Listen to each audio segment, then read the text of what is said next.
Ще один російський корабель пішов указаним курсом. Українські військові вразили буксир російського Чорноморського флоту «Василій Бег», повідомили у прес-службі Військово-морських сил України. Корабель, оснащений зенітно-ракетним комплексом «Тор», перевозив зброю, боєприпаси та чергову порцію окупантів на острів Зміїний. Однак зустрівся з протикорабельною ракетою, ймовірно, американським гарпуном. За даними оперативного командування «Південь», Василій Бег перетворився на плавуче вогнище. Попередньо уражено 70% екіпажу, а доля решти невідома. Тепер кілька російських кораблів пішли на пошуки вцілілого. До слова, буксир «Василій Бег» прийнято до складу Чорноморського флоту тільки 5 років тому. А лише один ЗРК «Тор», яким його оснащено, щоб, зокрема, збивати ракети, коштував близько 25 мільйонів доларів. Отож, буксир «Василій Бег» – бах! Ну що, тримаємо стрій, разом до перемоги. Слава Україні! Віримо в ЗСУ, віримо військово-морським силам нашої держави. Демілітаризація орків продовжується. Слава нації! Смерть ворогам!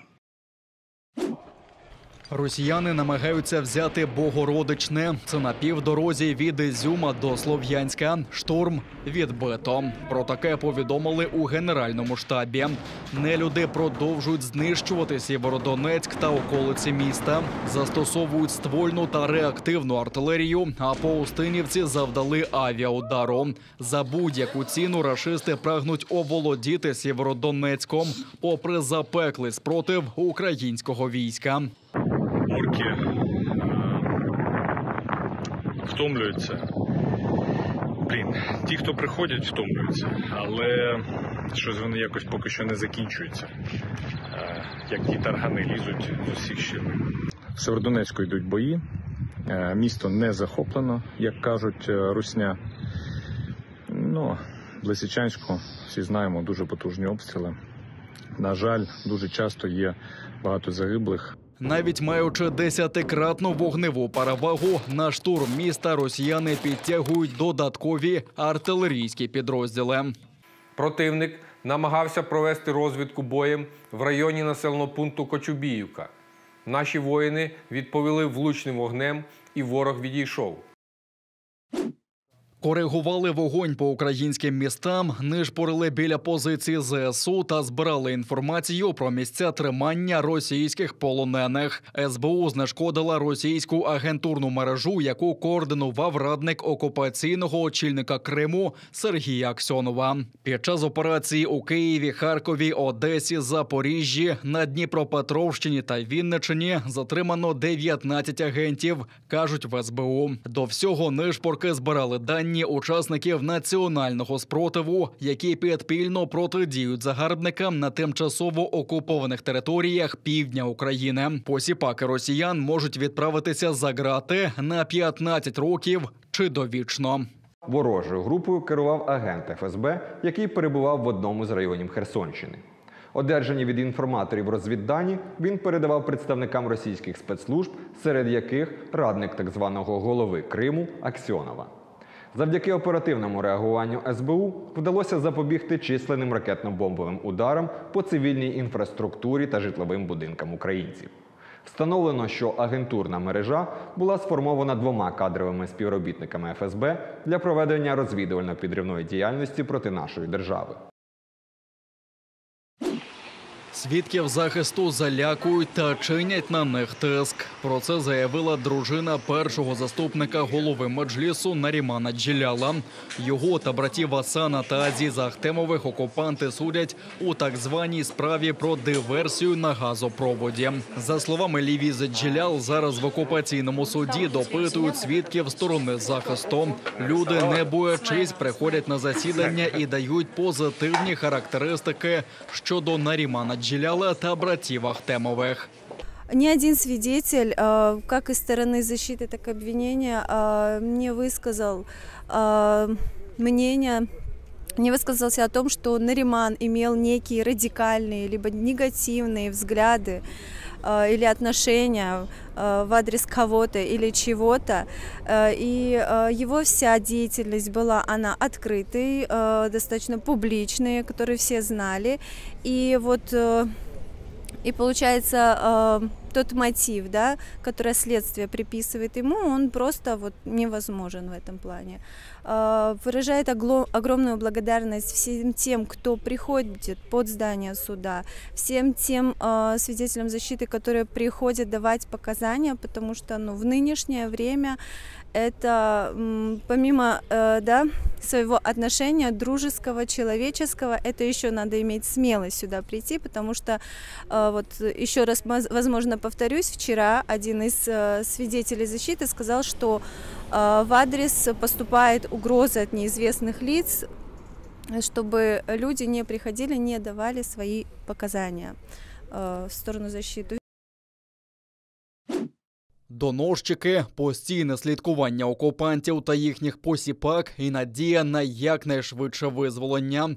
Про реалії життя в окупованому нині Херсоні спеціально для телеканалу АТР розповів місцевий житель, ім'я якого ми не назвемо, з міркувань безпеки. За його словами, в Херсоні зараз панує тотальна недовіра між людьми через засилля російських інформаторів.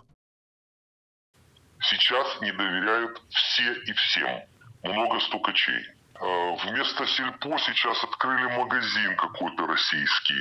Специальные люди ходят в этом магазине, прославляют, что сосиски дешевле, чем при Украине, или еще что-то. Постоянно ходят. Я специально заходил туда 2 раза, я видел одну и ту же самую пару, которая ходит целый день и прославляет продукты. То есть они ходят там как агитаторы. Некоторые подкровенничали в кафе или где-то на улице. Через некоторое время этого человека вывезли, он вернулся через сутки, у него лицо как будто по нему каток ходил.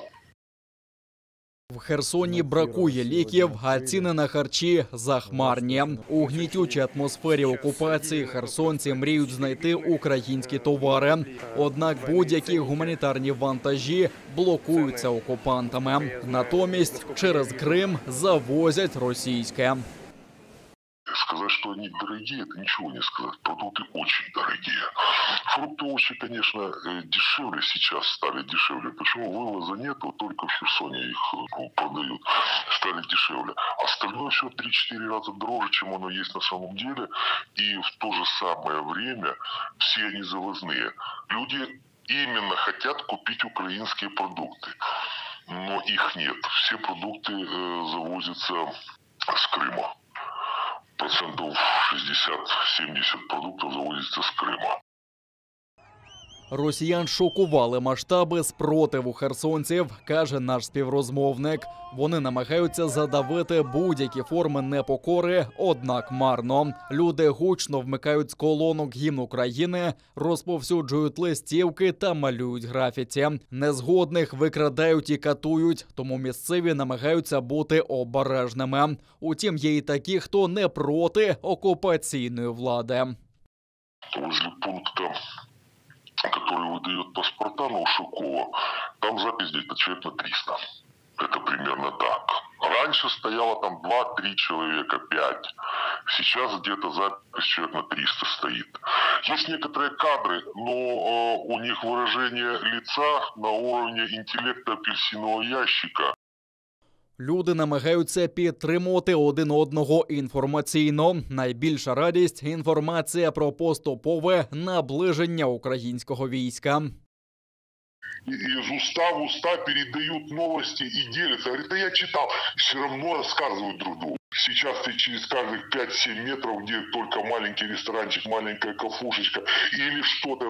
Люди дома просто роутеры ставят, ты проходишь мимо, Wi-Fi хапает. Да, он обрезанный, да, он крымский. Но через VPN можно ловить, можно какие-то новости получать. За словами нашого співрозмовника, окупанти ніби відкинули Херсон у радянські часи, а люди намагаються вижити і чекають на визволення. Звільнення окупованого Криму можливе і військовим шляхом. Так вважає постійна представниця президента України в автономії Таміла Ташева. Якщо до повномасштабного вторгнення Росії йшлося лише про повернення півострова дипломатичним шляхом, то після 24 лютого підходи змінилися, зауважила Ташева в ефірі всеукраїнського телемарафону. Вона упевнена, що розраховувати потрібно насамперед на Збройні сили України. Питання використання різних асиметричних заходів, в тому числі елементів військових, вони не виключалися у стратегії деокупації, реінтеграції. Власне, дійсно, ми завжди говоримо, що питання Криму після 24 лютого, в тому числі, і підходи до повернення території, теж змінились. Ми розуміємо, що в будь-якому випадку завжди ми зараз розраховуємо в першу чергу на наші Збройні Сили України. І, звісно, що для повернення території, як, власне, пан Резніков сказав, і як говорить президент України і ряд інших наших представників держави, будемо використовувати абсолютно всі методи, які на даний момент, тобто на момент X, назвемо його так, будуть нам потрібні для повернення цієї території. Надати Україні статус кандидата на вступ до Європейського Союзу. Європейська комісія це офіційно рекомендувала Європейській Раді. У заяві йдеться, що Україна загалом просунулася у досягненні стабільності інститутів, які гарантують демократію, верховенство права, права людини та повагу і захист меншин. Також відзначається, що Україна продовжила хороші макроекономічні результати, демонструючи гідну уваги до макроекономічної та фінансової стабільності, потребуючи продовження амбітних структурних економічних реформ.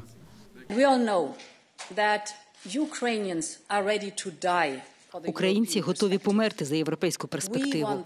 Ми хочемо, щоб вони жили з нами європейською мрією. Комісія рекомендує Раді, по-перше, надати Україні європейську перспективу і, по-друге, надати статус кандидата. Звичайно, з розумінням, що країна виконає певний набір подальших важливих реформ.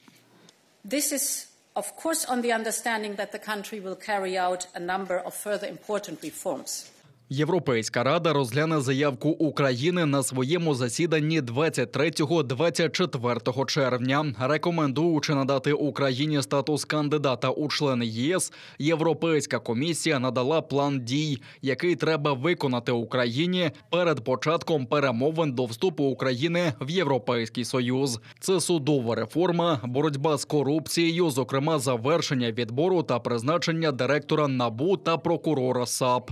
Крім того, необхідно привести у відповідність до європейського закон про медіа. З 1 липня цього року в Україні запрацює візовий режим для громадян Росії. Кабінет міністрів України припинив дію угоди між урядами нашої країни та Російської Федерації про безвізові поїздки. З такою ініціативою до Кабміну звернувся президент України Володимир Зеленський. У межах протидії безпрецедентним загрозам національній безпеці, суверенітету і територіальній цілісності нашої держави запропонував Кабінету міністрів опрацювати питання перегляду режиму в'їзду російських громадян на територію України.